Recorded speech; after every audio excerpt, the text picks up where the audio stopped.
Hello. Hi, everyone. Welcome. Good morning or afternoon or evening, depending on where you are joining from.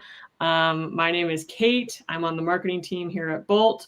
With me today is Cody, Head of Developer Relations at Sentry. Hi, Cody. How's it going?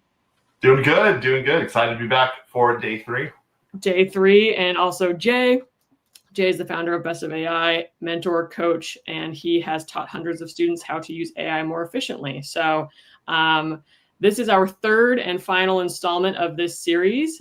So we are, if you're just joining, we have 2 other episodes from Sentry where we go over kind of debugging and monitoring, as well as UI, polishing your UI.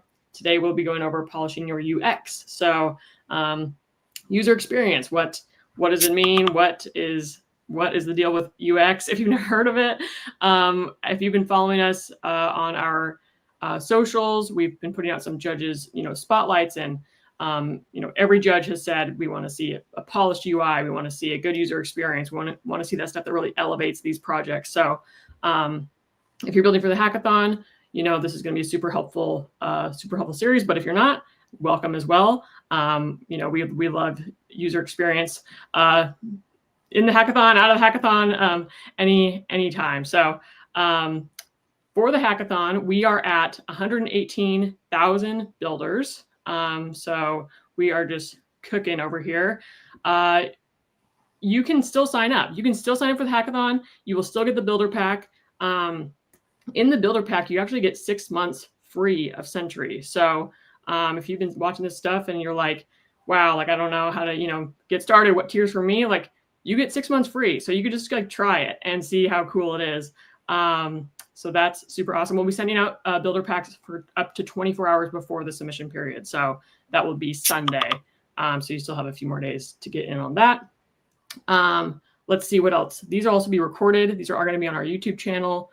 So if you have to leave for a meeting or whatever, head over to our YouTube channel and check it out afterwards. Let's see. Oh my gosh, there's so much, but I think I will hand the mic over. Yeah, we have 5 more days in the build period. I should say that 5 more days. I'm going to be sharing some resources on how to submit if you are, getting down to the wire. Yesterday, we had Michelle come on and show us how to submit a project for the hackathon. So I think the biggest takeaway from that video is just how much time it takes to go through the application, through the submission process. So I'll be sharing those resources as well. Okay, let's get started. Cody, why don't you kick us off with kind of a recap of what we talked about yesterday? Yeah, sounds good. So as Kate mentioned, my name's Cody. I look after developer experience at Sentry. It's been a ton of fun to go through these. On day 1, we talked a lot about how to introduce debugging and monitoring inside of your applications. I'll show a little bit on that just in a moment. We moved in on day 2 to really looking at some of the big kind of UI nits and problems that people tend to run into when they're building applications inside of Bolt. It's areas that you might want to pay attention to when you're trying to submit this out and get it ready for rolling out to real users. Today, we're going to explore more about what a good user experience is. And a lot of people kind of conflate these 2 terms together and say, oh, if I have a great UI, of course I'm going to have a great user experience. But I think that's not always true. I think there's a huge part of UI that influences the user experience. But when I think about what a good user experience is, it's really about how users interact with your applications. And some of the best user experiences I've had have been on really basic websites with not a lot of UI elements, but they just understand how to pull people through the page. And so we're going to focus a little bit on that today. But first, let's take just a quick look at some of the other stuff that we had covered. So I'm going to fire up sharing real quick. Go in and we will hit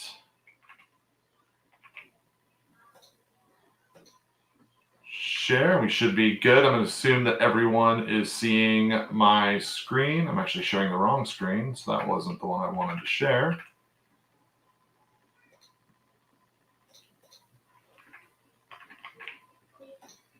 One more try. There we go. So this is the application that we were working in as we were playing around yesterday. It was a little project management application I wrote inside of Bolt. Here's the checklist that we're working on. If we could share that in the chat, that would be awesome. Again, I want to show something really cool on this. When we talked on the first day, we talked about debugging and monitoring, and I was telling Kate and Jay about this beforehand. We actually saw a ton of traffic on this page and actually found some bugs. This was built inside of Bolt, so I used it on Bolt and deployed it out on Netlify. So we're a fan of using it in that way. But when I go into Sentry, all of these are errors that were showing up on the page from everyone hitting these, which I think is like kind of a cool thing to see. It's like I had some logging statements in there that weren't working right, and we can see all the times that people were hitting that, which I think is pretty cool. I can go into like the traces view here. We can see these are all different interactions on the page. That's not 6,000 people a day hitting it. That's a little crazy. But I can go in and I can look at things like a page load, and we can actually see the amount of people that were hitting this over time. And so it's kind of cool to see how many people were actually interacting with the page overall. This is some of the stuff you get when you're monitoring. So I just thought that was a pretty cool thing as far as being able to see what the interactions are on the page, how people were hitting it, and like where they were starting to run into problems. And so I can come in, I can see all the things they were doing on inside of this application, which is again this little landing page. And I even had some cool like logging set up in here that shows the different things people were doing. And so like I can see people opening up different parts of it. I can see people checking some of the checklists off, so people are actually using the actual checklists in that way.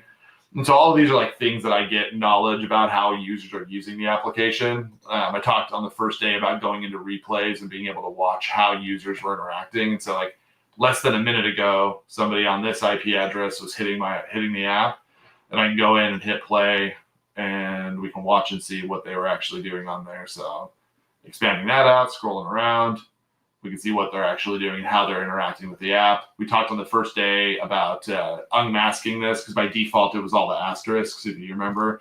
We unmasked it so I can see all the stuff that they're actually doing. Anyways, I thought that was a pretty cool thing I set it up on the first day and really wasn't thinking about going back into it. And then I started getting pinged last night with errors on it. I was like, oh, I should go check this out and see what's going on. And it was cool to see a lot more traffic on here and a lot more interactions on the application than I necessarily thought was going to. There is a cool thing on here. So as you're using this, if you do end up using this a ton, you can go in here and you can report a bug or just give feedback. A lot of people don't realize that like Sentry has this little feature, but like if you saw something on here or a prompt that you didn't like or something you want to change, you can come in and say, Cody, put in my email. I can say, I generally just don't like this, but I don't spell well, obviously.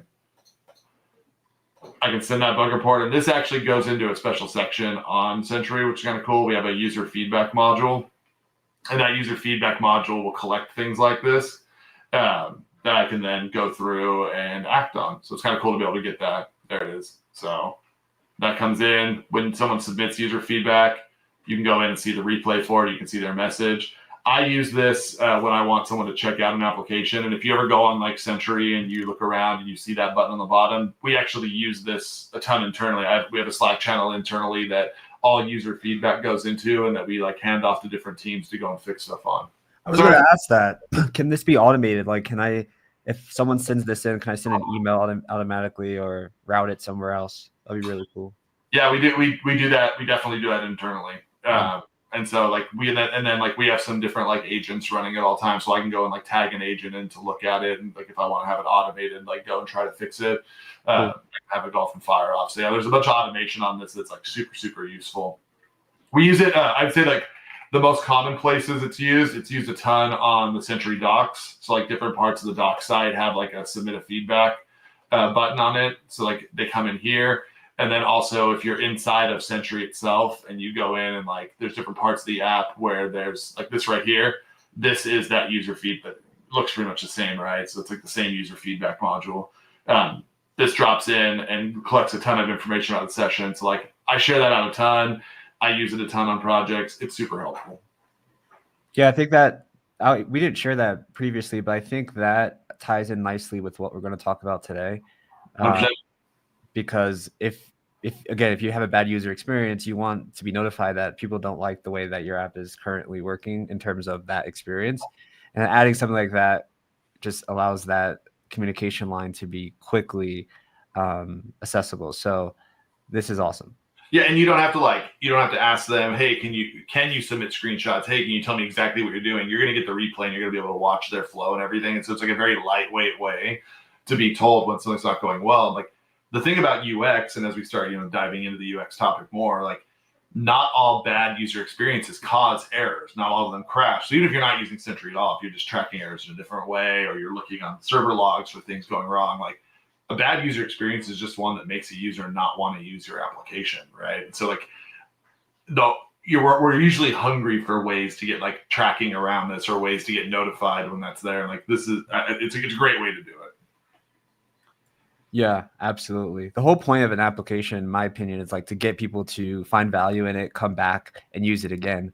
And like you said, if the user experience, aka UX, is not good, then it's going to they're not going to come back. 100%. And so we have this little helper page that we've used to like go through. And so if you want to set things up like this, come in, check out the kitchen sink. The kitchen sink one, I just realized I don't have syntax highlighting set up, which is pretty terrible. But you can come in, you can hit this copy button over here, paste these things into Bolt, and Bolt will tear through and implement all of this stuff. And so like it's really easy to get in right here. You can see I have that user feedback agent in here. So it's easy to come in, add that in, and use it. And you can actually come in and edit these and change them around if you wanted to add additional information to the prompt and then copy it. You can do that too inside of here. It doesn't save for everyone. It just saves for you. So that was day one. We talked about implementing monitoring and debugging, and we've kind of used it sort of by accident every single session since, because there's been like good things for us to find. So obviously there's some really good use in it. If you don't want to do the whole kitchen sink approach, I broke it down into sections that you can come in and use to implement specific parts of it. So yesterday, we took all that debugging stuff and moved into, cool, we have our app built. And in our case, we were using this little project managing app that we built in Bolt. And we started talking a lot about like, how do you polish the UI? And it's like, when people are using your application, how do we make sure that it's functional? Like the judges want a polished UI experience. And so we talk about things like removing placeholder data, right? A lot of times when we generate these applications, because the model is going through and trying to like test things out, it'll create fake data inside the app just to make sure that all of the gauges fill up right, or that project creation shows up, or charts show up right. And a lot of times it doesn't intuitively remove all of that. And so making sure you go in and use a prompt like this one to clean out all of that fake data and have it actually start it from zero, so that every user who registers in your app gets a good fresh experience inside of it. Talked about no dead-end navigation. So what that means is a lot of times it'll stage up additional nav points just to make the UI look right. But when you click on them, it might say coming soon, or it might just go to that main page again. It might not actually travel somewhere. So if I'm a judge and I'm going through and clicking through an application and a bunch of the links aren't real, that's something that's like not a great experience to me. It's like, to me, that's the one that bleeds over between polishing your UI as well as making sure user experience is really good. Authentication is a tricky one. Obviously, like the Supabase integration inside of Bolt is great. I use it on several of my projects. We love all the work that Supabase does. But a lot of times you might not want like a full-blown authentication in your application. And so editing this to match what you actually want out of it and what you want to be able to do inside of the project or inside of the hackathon is a really good idea. But there's some good guidelines in here and some good like starter prompt stuff for you to build off of. We didn't talk much about authentication. It was more in passing. But it's a big part of UI, and right, if you just jump onto a page and it lands there and you can jump right in, that's great. But how is that going to scale to a bunch of people, and especially when you want to be able to offer this up, or maybe you want to be able to sell the service that you're building an application around, for example. I always love a good set of like clean animations. We did a bunch of that work yesterday inside of the project. So if I go in and I log in, or if I do, I'll use my Sentry login. There we go. We'll do Cody at Sentry. We went in and we added a bunch of little animations inside of here just so things felt a little bit cleaner as transitions happened. I always like that. It feels a little more polished when applications have that. Animations are subjective, and so like you want to make sure that you're not overdoing it and that you're doing it in points that make a lot of sense. So I definitely recommend cleaning up this prompt to match what you want. Page transitions are always a really good thing to focus on inside of that. Component animations, always really good. Loading animations and loading states, always really good. We talked about consistency of themes. Jay brought up some really, really good points on this one about like a lot of times when people start instrumenting different themes inside of their project, different parts of it will look different from other ones. And so being really consistent in how your themes are applied throughout the entire project is something that makes them stand out and starts to round off some of those sharp edges and make your project stand out against other people's. We talked a little bit about responsive design. So what happens when someone smushes your application down to a mobile device? How do you account for that? The models don't always do that for you. Sometimes they try to and they mess up. And so just making sure that you've explicitly called out that you want this mobile. If you think that a lot of people aren't going to use your application from a mobile device, you're probably wrong. A lot of people will. I can actually track that inside of Sentry if we wanted to, and we wanted to go and look like the replay section and filter only by like mobile devices. I guarantee a ton of these are going to be mobile. So something to think about. You can see a couple of Android devices in there showing up, tons of iOS devices, or Mac OS. We got iOS there. It's like there's a lot of mobile devices that are showing up inside of the list. And again, we could filter that if we want to, but this is not a deep dive on Sentry, so we're not going to.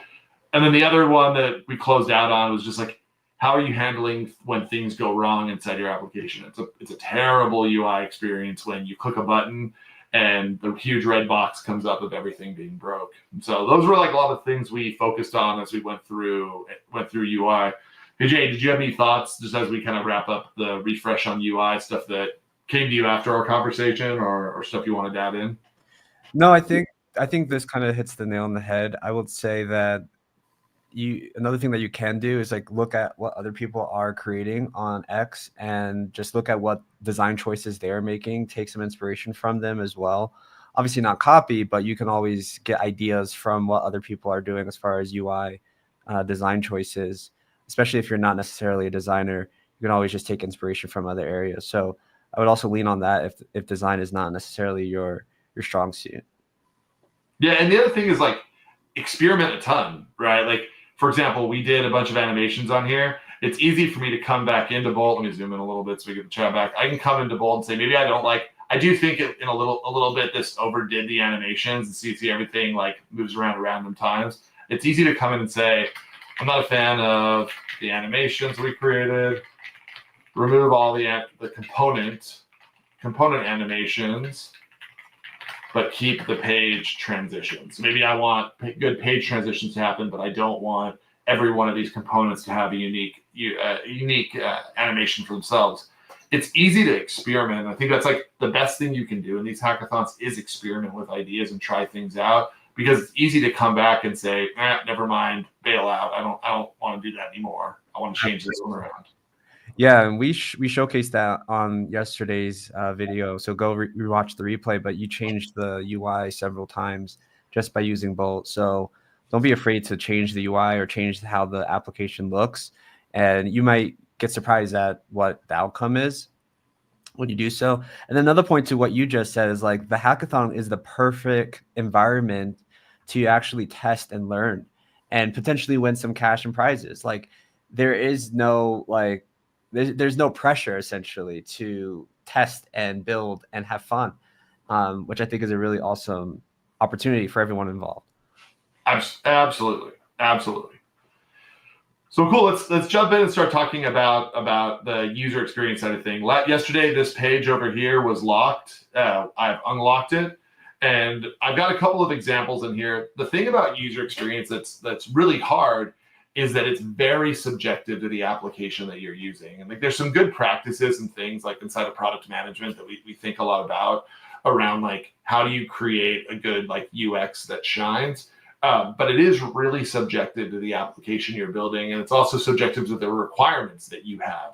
You know, I think like we all want a friction-free experience that you can just jump into and start using, but using the Sentry example, we got to have people log in. You don't want to see errors for other people. And so we have to have that. And so like we introduce a little bit of friction in the sense of logins, but we reduce friction around making single sign-on clean or having good session caching or all of these things that let you still get in and use it quickly after you've done it the first time. And so like UX is often about trade-offs between the functionality that your application has or needs to have and the requirements that you have around it. But I think like UX is really hard because it's subjective, and you might have an application that when you look at all these items in the list, none of them make sense for what you're actually building. You might look at this list and say, I'm not going to have users register in this way, and there's nothing for them to create, read, update, or delete. We'll talk about that in a minute. Those don't apply to me. It's very common because, again, all applications are different. The requirements that you have and the things you want them to do are very different. So your mileage may vary. I tried to keep these pretty general as like rules that I think make a lot of sense across overall UX, but also don't be surprised if it just doesn't apply. Oh, and one thing to add to that as well is the best way, in my opinion, to figure out if your user experience is good is to test your application end to end, and then obviously use Sentry to view what other people are experiencing as well. But if you're able to test the app that you've built and you are actually testing the experience of the app and really looking at it from like an objective standpoint, it just becomes easier for you to identify like what needs to change. And then you match that with Sentry and like other user feedback, and it becomes very clear on if your user experience is good or not. And the other thing, I'm like, if you want the best hack of all for user experience is getting people to test it early. I think we oftentimes wait so long to ship something, and like if you talk to anybody who's like got a good like entrepreneur spirit, or people who like build applications, build platforms, they'll all tell you like you can never ship something too fast. Yeah. Like getting the experience out there and like waiting for it to be perfect and everything you want it to be, and then finding out that the user experience that you thought was perfect is just wrong is a terrible feeling, and like it happens often. And so like 100%. Get that core workflow, like the most minimal version of the thing that you want to do done, and then ship it out and get people trying it out and start collecting what people think of it. Use tools like the little report a thing down here, or integrate something else inside your application to track it. But like you can't get feedback too soon, and you can't ship something too fast. No one ever failed because they shipped an application too fast. Yeah. Before we get into this, I have a quick story that kind of aligns with this. I know someone that has been building an application for almost 8 years, and they haven't got a single user to use it. And when I heard this story, I'm like, that is absolutely insane. Like the amount of feedback and opportunities that you've potentially lost from not speaking to customers or like shipping the application is like immense. So I couldn't agree more. Like the fact that we are able to test very fast with Bolt is like invaluable. Like you can literally just test, get it in the hands of actual users, see what they're actually doing, note that feedback, and then make those modifications pretty much on the spot. It's just crazy the timeline we live in right now. But yeah, what you're saying is 100% correct. And like I love what you just said there, right? Like we're talking back and forth right now, and if you're watching the stream, you're seeing me pop into Bolt and make little adjustments as we go, and as we find different things we want to adjust. Like we're in such a different timeline now where like not all of these things end up having to be a interview and a design committee discussion and you digging into the 84 different ways to write Tailwind to get it working, right? Like a lot of times someone can come in and say, hey, I wish you had a better wizard for signing up for users, or I wish there was a better top nav experience for this. I wish that this new project button actually lived in the top nav. And it's easy to come in and say something like, I want to move the create project button into the top nav and let it tear through and go and make that change for you. Like we're in a crazy timeline now. And it goes back to the experimentation thing. Like these user experiences are things you can iterate on and that you can try out and you can take away just as easy. Can I answer this question? Where do I get feedback with no audience? Yeah, do. So there are a few things that you can do. And Joey T also has another kind of similar question, like how do you find people who actually give constructive, brutal, honest feedback? So there's a few things that you can do. Obviously, you can do you can go on X, right, and like look at what people are like. Use the advanced search feature on X. It's really powerful.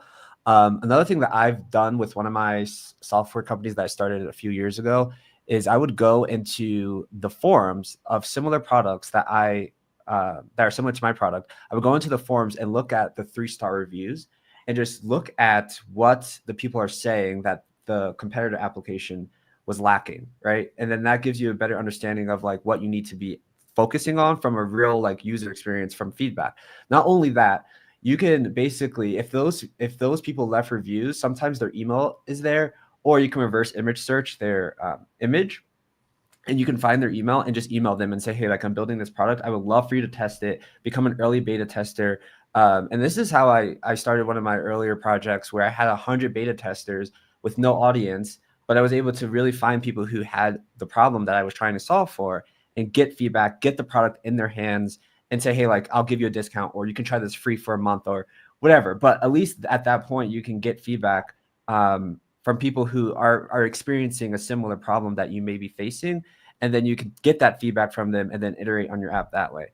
But forums, Reddit, X, just blogs, marketplaces, like, there's so much opportunity out there to actually find those people who would love to try your application. You just gotta kind of, in the early days, you do have to kind of hack and kind of hustle a little bit, but people are willing to support you, especially if you come humbly and ask them if they are willing to try your application. And I think that's such a big thing. Sorry to interrupt you, but I think it's such a big thing. Like, I know that, like, look, I've been doing this for a long time, and even I still get a little bit intimidated when I start sharing things out. But what you find is, like, if you approach people with authenticity and you come and just say, hey, I'm just looking for people to try this out and let me know what you think. I'm not trying to convert you into buying my product now. I just want someone to try it out and give me some feedback. People are generally good. Like, I think, like, we oftentimes get exposed to, like, the worst things surface, and we see, like, the worst reactions to things more often. But in general, most people want to help, and most people are willing to explore and click around something. And if they see that you're coming authentically and you're humble and you're like, I want someone to try it out and check it out for me, you'd be surprised how much traffic you get and how much, like, people actually will jump in and take it for a spin for you. 100%. And also, just to finish this thought off, where your application starts, and I say this over and over again, it's like, where your application starts is not where it's going to end. So if you start very simply and you have the notion of, like, where you want your application to go, but you start with that core functionality and you get feedback on that core functionality and ask, like, what else could I do? Like, what other features would you want in this application when you're talking to users or potential users? And you'll notice when people talk to you, it's going to guide you, and your application is going to change from what you originally thought the application was going to be. And that's okay, because if users are actually using your app and they're telling you, this is something that I would love to see in the application, then that's an indicator that, hey, maybe I need to think about it this way. One rule of thumb that I typically do, though, is, like, I would only introduce a feature or kind of change the application if someone asks. If more than 3 people ask me about the same thing, then I'll consider it, because then you also want to be careful not to add all these features where only one person is using it, right? So you have to be very, like, critical on, like, on that point. But the more you talk to users, the more clear your application will become long term, is my point. Totally. And honestly, like, even your own frustration is going to be limited, right? Because, like, it's frustrating when you build it in a box and then you ship something out and it just doesn't match what people want, right? You're going to feel a lot more success shipping faster, getting feedback, iterating on it. It's going to just feel better to go that way. Yeah, 100%. Great. Let's get into this chapter. Yeah. We gave good speeches. Yeah, we did. So, like, a good example, like, and what I did here, it's like, this is a very boiled down basic version of, like, a user experience ad. But now, because of how I've moved this around, like, we're starting to move, like, navigation items into the top nav, which is a more common place for Budsby. We're not forcing people to move all around their application. And I was able to just go in and ask Bolt to move that around. And, like, I don't want to, like, if the takeaway from this call is everyone thinks, oh, I should just move my nav buttons into the top and I'll move my application buttons into the top nav and I'll have a great user experience. That's not the lesson here to walk away with. But it was a good example of, like, I thought that, hey, project creation is probably something that's more universal and I should move this into the top instead.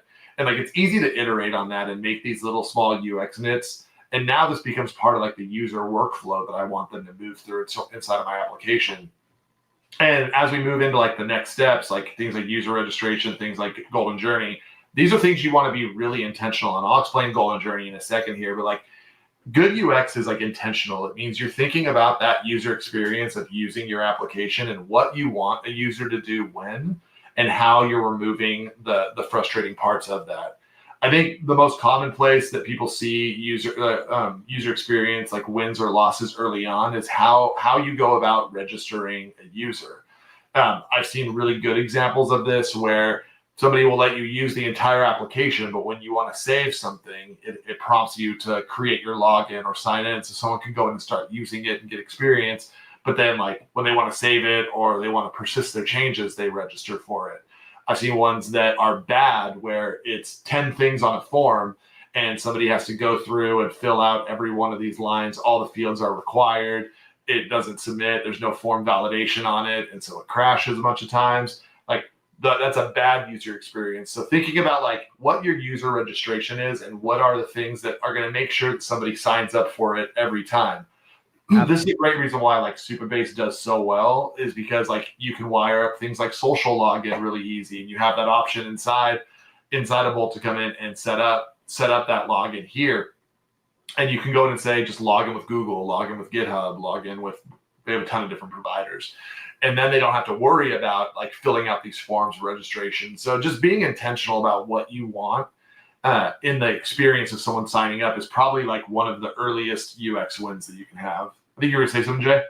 Yeah, I was going to say like the one thing to know, I agree. The one thing to know is like, how do you reduce the time to value that your users can get?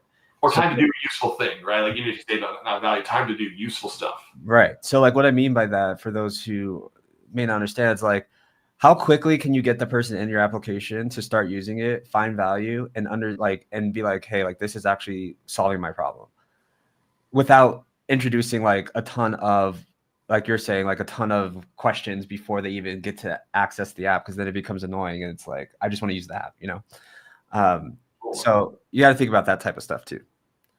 Yeah, and it's something I just thought of that's worth like mentioning here is like the things we're covering at this point in like the training, like these are all about ways to level up your application so you can win some of these prizes. And so like we're getting pretty specific on these things, but the little things oftentimes become the biggest things, right? Like you collect enough of these little things and suddenly you've made big shifts in how your application works. And so we might be getting like hyper specific on a few of these topics, but it's really because these are some of like the fine-grained details. Like when you look at that judges list, they're all people who kind of respect a level of detail and they have a good eye for making sure that like the little things are taken care of. And so again, you might think these things don't always apply, but they probably do in some twist. And so again, it's all about just making your application a little bit better on every iteration. So let's talk a little bit about Golden Path journey, and I think this is one that doesn't get talked about enough, especially in the code gen era and kind of hackathon projects. The Golden Path is something we talk a lot about inside of like product. I ran a part of product for quite a while, and we talked a lot about like what is the golden path that we want every user to go through. And so we think about golden path, it's the thing you want every user who uses your application to do. Inside of like our simple little project management app, it's probably something like sign in, create a project, create a task. And then there's other stuff after that ultimately like creating more tasks, checking them off, finishing them, completing the activity. But those are all additional things that like I want people to keep using the app for. But I want to make sure that that first sequence of events is really, really, really well done. And so like spend some time thinking about, as someone uses your app for the first time, what's the most minimal version of a thing that you want them to be able to do? For my example here, just creating a project isn't bad because ultimately like they're not doing anything useful out of that from there. They've created the project, but what if they never use it for anything? I want them to get all the way through that task creation also. So I can say, build golden path, make it good.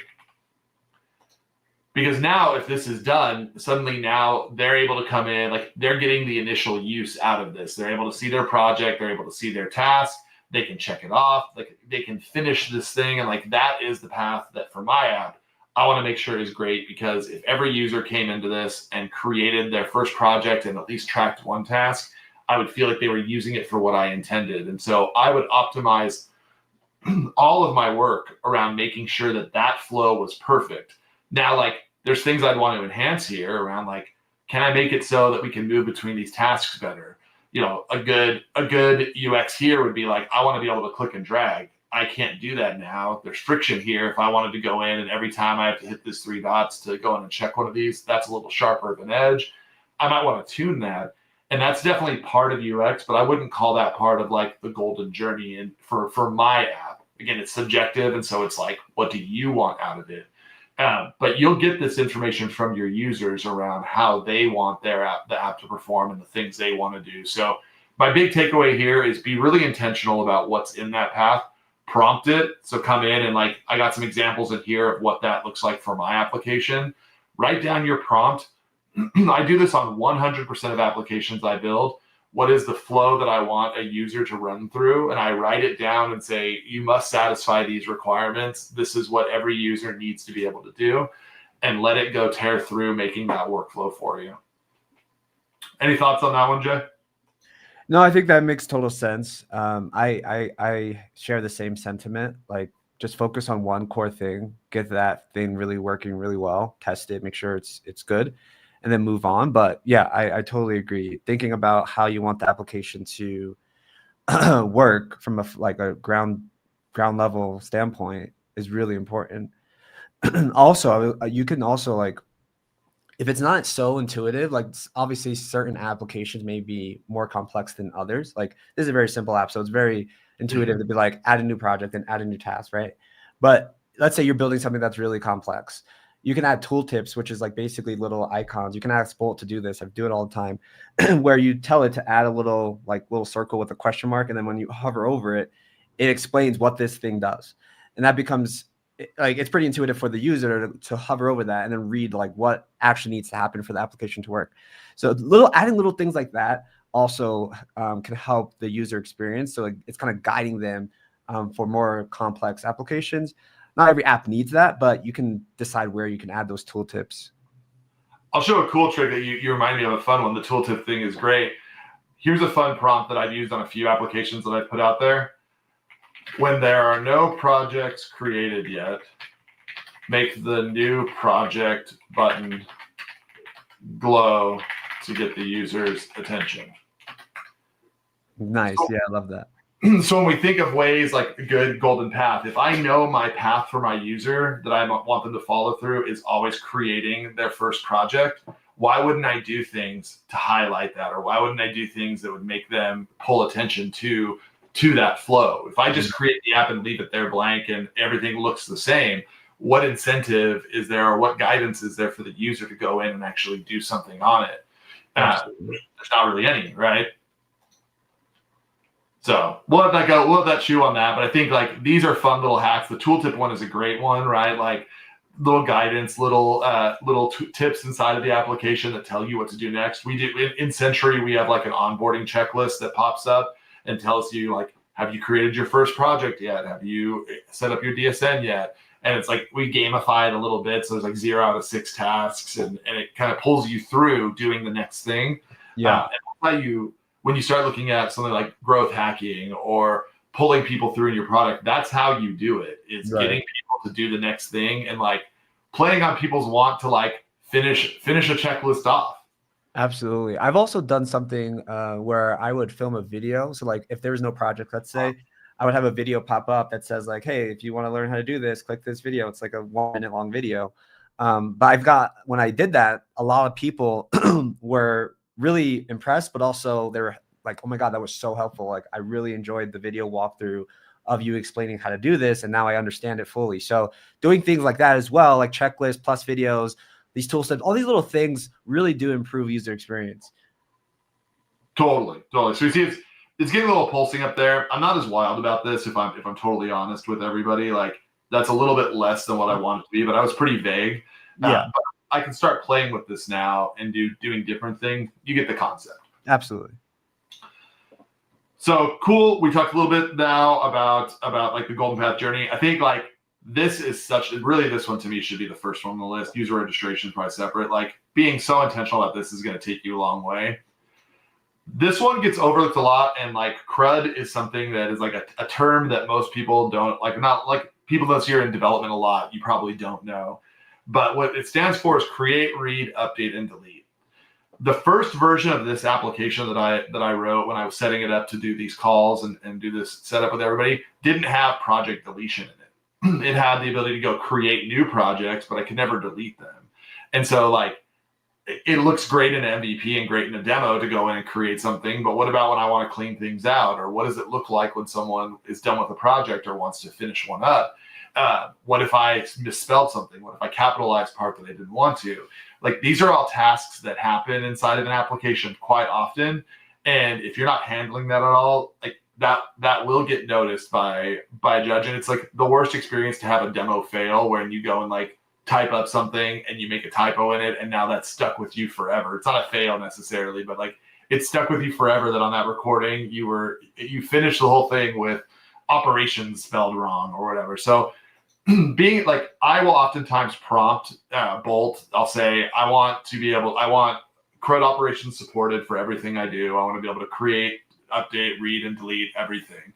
And it knows how to handle that. It knows what to do. And like in the case of having like Supabase attached, it'll go and write the database queries to make those changes, like whether it's delete, cascading delete, meaning it'll delete resources under it also. It'll handle all that for you. You just have to tell it to. Otherwise, it won't always create that. One thing about CRUD is when you're deleting things, I always add a confirmation box. So like if you delete, it doesn't automatically delete. Because that is another like user experience thing where it's like you just want to like confirm that you actually want to delete this thing before it actually gets deleted, because once it gets deleted, it's like gone from the database. So adding stuff like that as well just like adds a little bit of oomph to that. Here's one thing like on that note, and this is like kind of a bad user experience in my opinion. Like again, user experience is subjective. You notice I just created this, and to Jay's point on confirmation, if I go delete this pop-up window, that's a bad experience. I don't know if you guys can see that because it's a system UI thing. I don't see anything actually. Yeah, okay, so because it's actually Google Chrome giving me the alert because I didn't handle deletion in a complete way, and so like I don't have a dialog box inside of the app. So when I click delete, you can't see it. But there's a Chrome pop-up that says, are you sure you want to delete this project? This will also delete all the tasks. It's an ugly input window because it's part of Chrome. Right. Make sure you're handling these things native to your app. So for example, I want the deletion, confirmations to be within a dialog box in the application. Don't use the system level confirmation windows. What this will do is it'll make that box feel like part of your application instead of using like the native ones. It's just an ugly flow. It's something I notice in every unpolished application where the controls that pop up from like the web browser are totally separate. Always handle these things inside of the application if you can, so that it uses the theme you have set up, so that you can add little moments of joy of using it. You can add animations off of these things. Like when you hit delete, it shatters the thing and disappears. Like all of that becomes possible. But when you use these system level ones, it takes the user of the application. It just feels janky a little bit, to be honest. So just make sure, like I should have modified the prompt to handle this, but like use dialog boxes within your application. And again, tell the prompt to do that. Yep, 100% agree. So we've done the user journey, we've done going path, we've done the CRUD operations. To me, this is another good example of a nice UX thing. When I check this box, see how it moves a little strike through. Instead of just deleting it, it feels a little bit cleaner, right? Like I like that. This feels kind of fun. But I would argue, why didn't it clear out the text below also? So like my UX in it would be like, can I go and clean that out too? Little things. Yeah, I like that. That's nice. Empty states, I do a pretty good job of this inside of this application, and candidly, Bolt did it pretty well on its own. But what empty states are is, what does your application look like when there's nothing on the window that you're on? Are we doing anything to guide people through to do the next thing?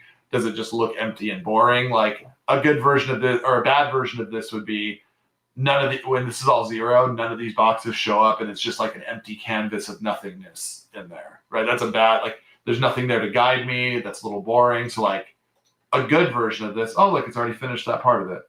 So Right.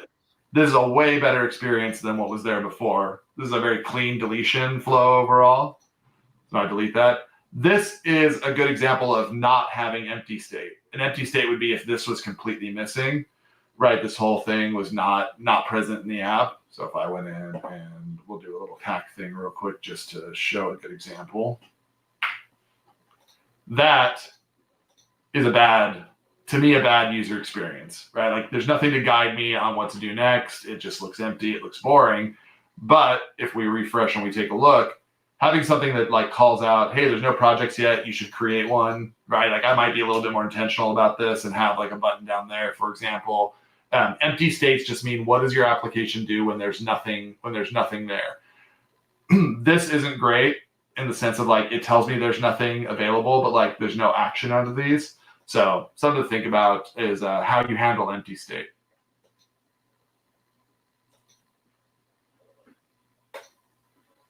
Navigation is another one that I think people stumble on, and I actually have a good example of this in here now. This to me is a little bit confusing now, right? Because I'm on the main screen, I have this create project on the bottom, I have new project at the top. They're the same thing. Which one do I actually use? Like which one makes the most sense? I would eliminate one of these. It's a little confusing. I wouldn't know which one I want to use for actually like doing this thing. So I come in and create a new test, give it a color. That one below goes away. So why do we have it there in the first place? Why don't we just centralize all of that as part of the nav state up top? So something to think about there. I love that because I do that all the time where I'm asking myself questions. Like those questions that you just asked yourself are the questions you should be asking when you're building. It's like, do I actually need this additional add task button when there's one on the top? Like, no, you don't. So I'm prompting Bolt right now to clean that up. And the same thing is for tasks. I want all creation buttons to live in the top nav. And Bolt will handle this great. It knows exactly what to do with that, and we'll move all those over. And it'll just feel less confusing overall. This becomes a lot more prominent in applications where you have like a side nav in place as well as an application in the middle, because what I see very commonly is people will have like the items on the left nav, but then duplicate ones inside of the actual like main part of the application. And then you create this flow of like, where does the user actually, which one matters to them? Are they different? Do they do something different inside of the application? Really want to make it easy for your users to go and do things in the app. And so like just being intentional about how you clean up those navigation states inside of the app is a good thing to do.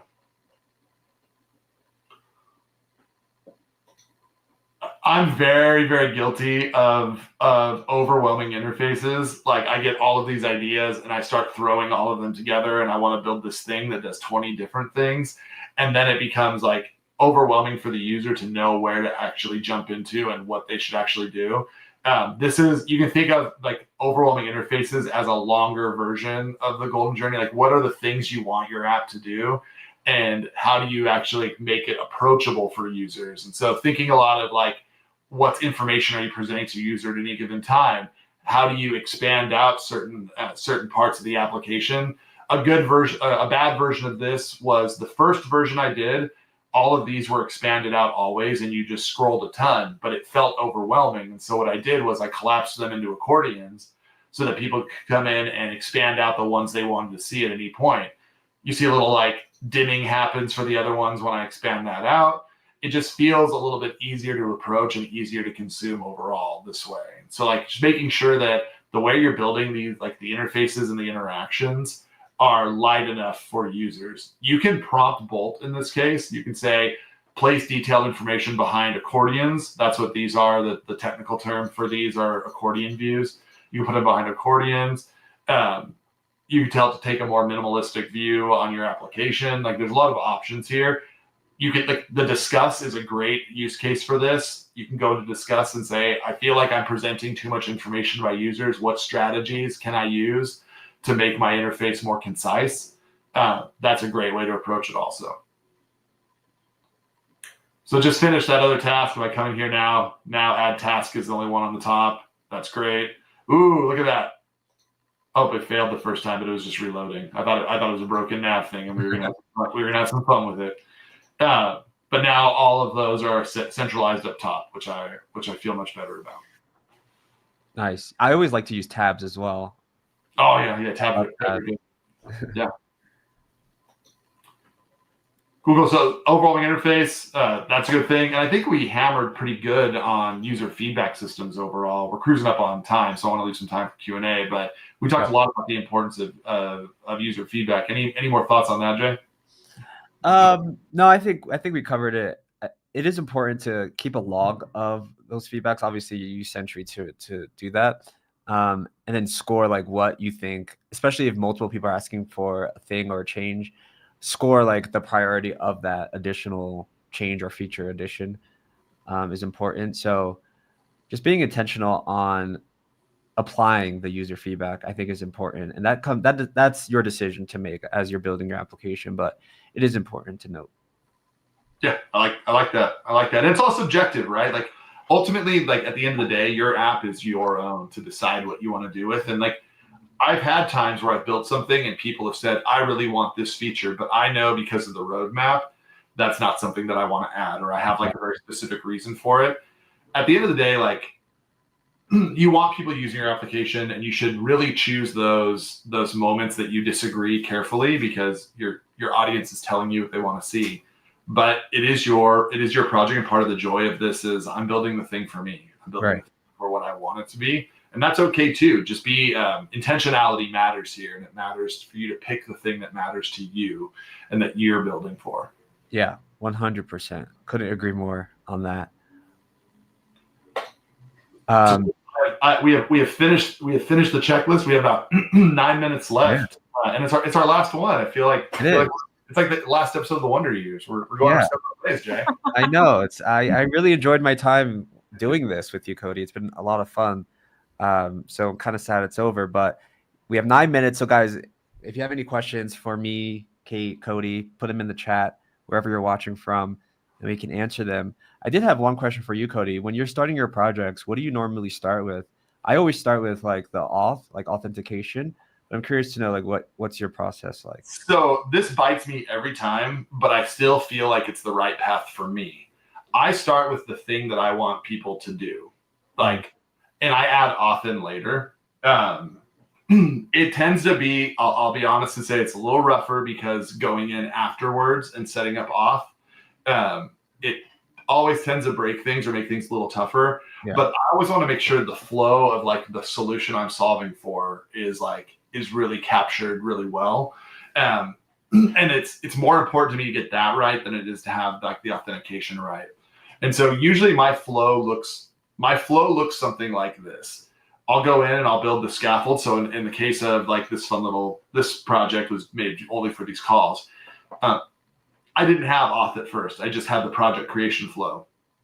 Then I added on the auth. Here's the thing though. I do not ever do the database first. Some people will say to set that up right away. The thing is, I know my applications change it so much so fast early on that I don't want to mess with the database until I have kind of an idea of what it's going to look like. Because going in and changing like database schemas, which are all the different parts of the database later on, is pretty hard. And so my flow looks like golden path. So go back to the little checklist thing, nailing this golden path first, then coming in and looking at what does it look like to authenticate. And I tell Bolt, I will eventually wire up authentication to this. I want sample authentication with just my email address for now, stored locally. Then I tell it that so that it knows eventually I'm going to have auth, and so it starts structuring it a bit, but it doesn't make anything kind of set in stone. So then I get auth in, and at that point, if I feel really good about like, cool, my first user flow of like doing the thing is good, auth is doing roughly what I want it to, then I layer on the database, and then I start iterating on things. Nice. Okay, cool. I always like to know other people's workflows. There's so many different ways you can approach building, so it's always interesting to hear different perspectives. I am pretty intentional though. Like it's a little like maybe a little old school on it, and like not necessarily the most vibe codey version. I am pretty intentional on like, I sit and I think about in my app, what am I doing in order here? Like, what's the order of things that I want actually accomplished? Mostly because it helps me keep context inside of like the AI interactions, because then I can tell it, cool, I really want you to focus right now on this first user flow. Then I want you to really focus on authentication. And I find that if I just like purely vibe code the entire thing without doing that first, things will get built out of order and they don't always stitch together at the end the way I want it to. They solve inside of that like container of the problem, but as it starts to like all come together, it gets a little spaghetti-ish. Yeah. I always tell people who ask me like, how do you go about building an application? And to me, a lot of the work is done before you even start building. Yeah. So really mapping out, I think day 1 or day 2, we talked about Mermaid diagrams, but for those who don't know what that is, basically what I do is I will use the discussion mode or AI and just be like, hey, this is my application I want to build. Can you build out a Mermaid diagram? And it kind of connects all the dots for me. Then I can move things around. But by doing that, I'm able to really get a clear understanding of how I assume the application could work. And then it becomes much easier for you to build the application, start building the core concept of the application, start modifying the UI and user experience. But by doing that pre-work, as I like to call it, it becomes way easier for you to then take that idea and conceptualize it using Bolt. So just so everyone walks away with like another tool, we talked about the Mermaid thing a bunch. And so I just asked Bolt to go through and create a Mermaid diagram showing the task flow. You can then copy this and go into mermaid.live and paste this in. And if it had worked the first time, it would have been great, but it didn't. Let's see. Yeah, sometimes it gets a little funky, but you just tell it like what it should throw an error. The error down there, I just paste it inside of Bolt to tell it to fix it. My favorite tool is Excalidraw. I love Excalidraw. I've never used Mermaid live though, so I'll try that out. So let's see. I want to cover some hackathons questions while you're doing that, Cody. So it looks like we have some questions. Okay, what happens after submission? Can we iterate on the project or wait for the judges? No. So once June 30th hits, the projects are locked. So it'll be, you have until then to submit, and then you can edit your submission up until that point. But after that, you'll not be able to edit. And then let's see, there was a couple other ones I saw. Is it okay to have a proof of concept, or do the judges want the feature to be fully functional? I believe they're looking for fully functional here. There are some also prize categories that ask for fully functional specifically. I linked to the rules here. I'll link to those again. But yeah, I think be looking for fully functional. And then there was another question I wanted to cover. Joey T. There are some, so in the rules, if you have a sign-in or login page, do provide the judges and reviewing team credentials for that. And you can put that in there's like an additional info section, and you can put those in there just to make sure that we have access. Let's see, there's a couple of questions. Oh, it looks like we're getting a lot of questions too on like building an audience and all that stuff, which is great. Love to see that. Because I think too, like something like, even if you don't win a prize, like you have built this awesome thing, and you can start getting users today and building a business, which is so exciting. We are going to be doing some more live streams, not as many as we have been this week. I think we did like 7 this week or something crazy. But next week we're doing a live stream with dev community. And then right after this, actually, we're doing a live stream with some mentors who are going to be talking about growth. And then we're also going to be doing a live stream with Reddit as well, just talking about, how to use social media and get folks to see your stuff. But if there's anything you would like to know, any other content you'd like to see, let me know. Awesome. Cody, did that work? Sorry, I didn't mean to. No, it was great. It was great. Took It goes right to the end, so I'm happy. Awesome. Okay. Thank you so much. We are coming up on time. We are hosting another live stream right after this, actually, with the community mentors. We'll be going over some, like everyone was saying, tips on how to use social media, tips on and some polishing touches. So some Supabase stuff, some Netlify stuff. You can join there. It's literally in 10 minutes. And then, yeah, someone said this can't be the last one. We need a 201 experience. I would love that. Always. Jay and I are always around, so you can drop me a message on Twitter. You can drop me a message in Discord. Always happy to help. Yeah, me too. Absolutely.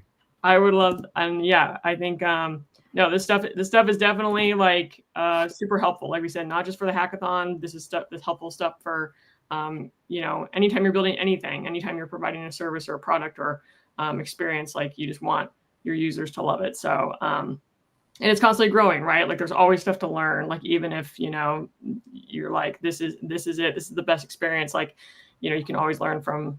There's that one person who's like uses it a different way, and you're like, oh, okay, maybe I can improve. Like, so I think it's just always good to just keep learning and keep trying things. I just shared in the background chat, Kate, if you want to share that out with everybody. That's the project that we worked in a bunch, the little project management one. If anyone wants to check that out, I've made it public, so you can go and fork it and play with it in Bolt if you want to. That's the one that we've been using throughout this whole time. Amazing. Okay, I will share that in the, like I said before, this will be added to YouTube as well, and we will include all of the links that we talked about today in the description. Brighton dude, I'm seeing that you are having an issue with a redemption code. If you wouldn't mind just shooting me a DM, and I'll take a look into that because, yeah, you shouldn't be on the 14 trial. You should be on the 6-month trial. Yes, for sure. Just follow up here and awesome. Okay, thank you so much, everyone. Really appreciate it. It's been a great three episode season. Maybe we'll get renewed for an 8-episode season or something. Let's go. Let's do it. We might find a fun project to build together from scratch and do that. Yeah. I love that idea. That'd be cool. That. Amazing. All right, thanks everyone, and we will see you around. All right. Yeah. Bye-bye.